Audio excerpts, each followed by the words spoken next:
Bom dia, a entrevista coletiva está no ar e hoje nós vamos entrevistar o professor Anderson Leão para falar sobre Enem, SISU e, é claro, sobre educação. Entrevista coletiva está no ar.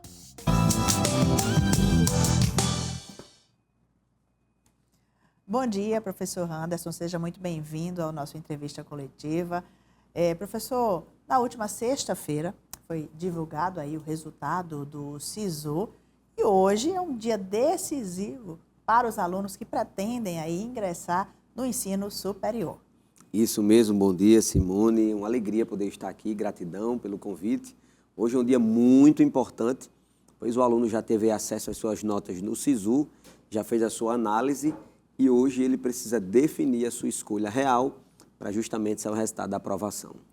Como fazer isso da melhor forma? Muito importante, né, você que está nos acompanhando, perceber que esse sistema de seleção unificada, ele vai ali apresentar opções de universidades em todo o Brasil, cursos, horários, turnos, né?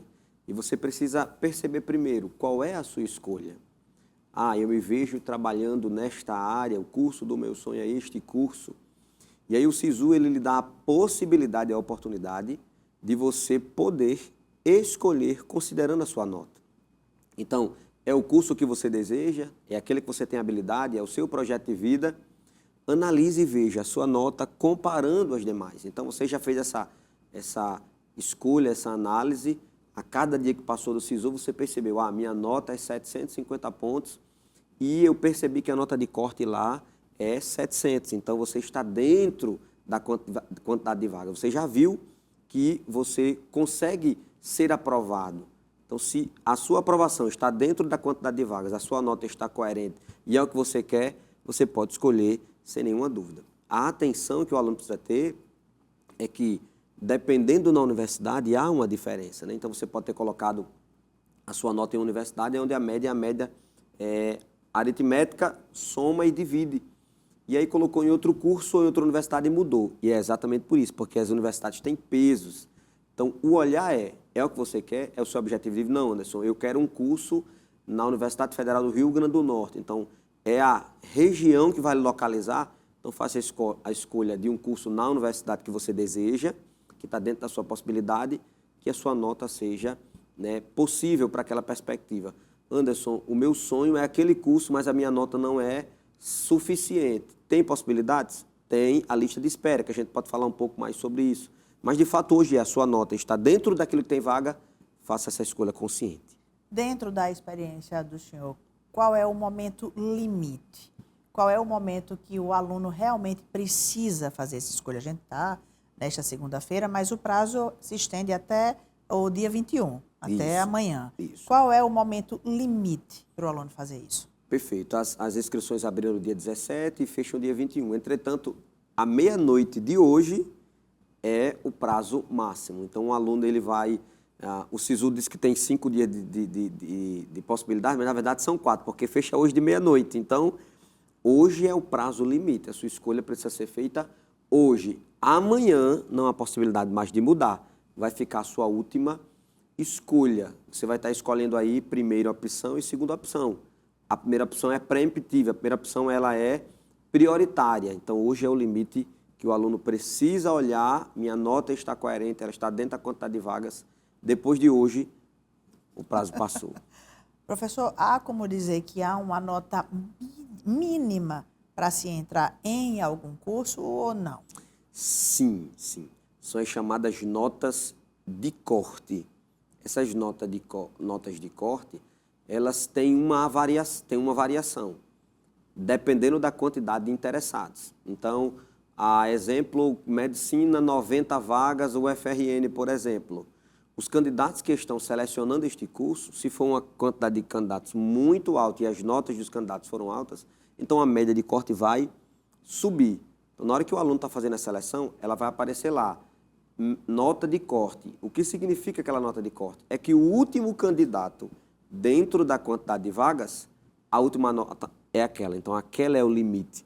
Então, o aluno, ele com certeza, desde o dia 17, ficou percebendo essa variação e hoje essa variação não muda. Então, se você está dentro da quantidade de vagas, tudo show. Se você não está dentro, ou você fica na lista da espera, ou repense. Professor, de modo geral, qual é a avaliação que o senhor faz do último Enem? Bom, analisando esse Enem, tem algumas particularidades interessantes, né?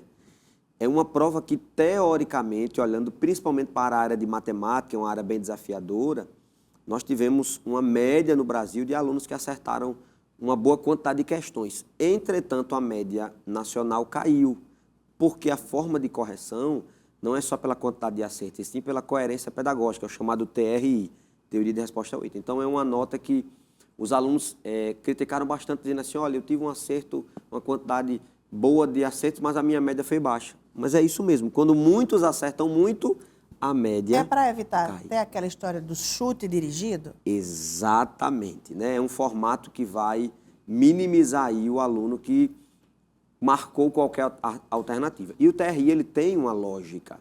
A lógica é a coerência.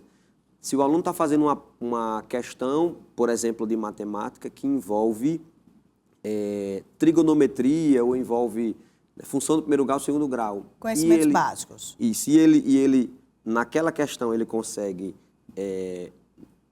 acerta mais uma questão de matemática básica, como você disse, né, de somente uma análise mais simples ele erra, então o sistema vai dizer, é incoerente. Ele acerta um conteúdo mais desafiador e o outro mais elementar, não. Então, essa coerência traz essa perspectiva. Então, o Enem este ano teve essa característica. A gente vai perceber, por exemplo, que as médias no Brasil, elas foram menores. Linguagens, por exemplo, foi a menor média das últimas edições. Por quê? Porque a prova, ela teve ali uma quantidade de acertos razoável e aí, naturalmente, o TRI apresenta essa possibilidade. Outra coisa que eu posso também trazer e chamar a atenção para essa edição especial, né? O STF trouxe aí o cancelamento dos bônus regionais. Então, muitas universidades como a nossa não tem mais essa vantagem de um percentual para quem é daquela região. Então, eu atribuo também uma característica interessante que nessa edição é a edição que não tem, nas demais tinham. Então, o Enem este ano tem essas particularidades. Outra grande particularidade nos últimos 10 anos, a menor quantidade de notas 1000 em redação foi este ano, somente 12. Né? Então, o Enem este ano, eu percebo que teve sim uma possibilidade de o aluno acertar mais questões, mas em comparação teve outras situações que trouxeram características bem diferentes. Professor, eu tenho observado que na divulgação de algumas escolas tem se enfatizado, por exemplo, a nota de matemática. A gente já tinha essa valorização da redação, mas esse ano, para mim, me pareceu mais ressaltado a nota de matemática. Por quê? Bom, muito interessante a sua pergunta, né? E redobre a sua atenção para o que nós vamos falar. O Enem tem uma característica muito interessante. O formato do Enem passa uma mensagem para o candidato, para as instituições, para os pais. Qual é a mensagem? O Enem ele valoriza muito matemática e redação. E essa valorização é como? Redação é uma única disciplina, matemática é uma única disciplina. E são áreas diferentes. As demais áreas, ciências humanas, uma única área envolve 4 componentes curriculares. Né? Então, é como se eu estivesse comparando matemática, que é um componente curricular, com 4 de ciências humanas. Então, são 45 questões para humanas e 45 para matemática. Então, a mensagem que o Enem passa é: olhe para a matemática com atenção, olhe para a redação com atenção. E aí, as instituições têm percebido isso e têm trazido essa valorização. Porque, de fato, eu vou fazer uma prova de ciências humanas que envolve história, geografia, filosofia e sociologia. 45 questões para todas essas disciplinas. Eu vou fazer uma prova de matemática com uma única disciplina, com 45 questões. Então, o resultado de matemática influencia diretamente na minha aprovação. Eu estava perdida, professor. Mas falando, continuando nesse assunto do que é importante, há esse peso também destinado à parte de redação. O senhor já adiantou aqui que nós tivemos um percentual mínimo, inclusive do Rio Grande do Norte, uma aluna alcançou a nota máxima, a nota 1000. A redação.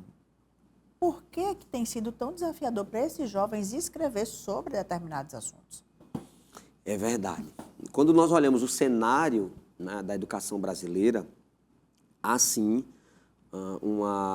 um foco muito menor das gerações em relação a escrever. Escrever, sim, é um desafio para os estudantes. O Enem, a única parte discursiva do Enem é a redação.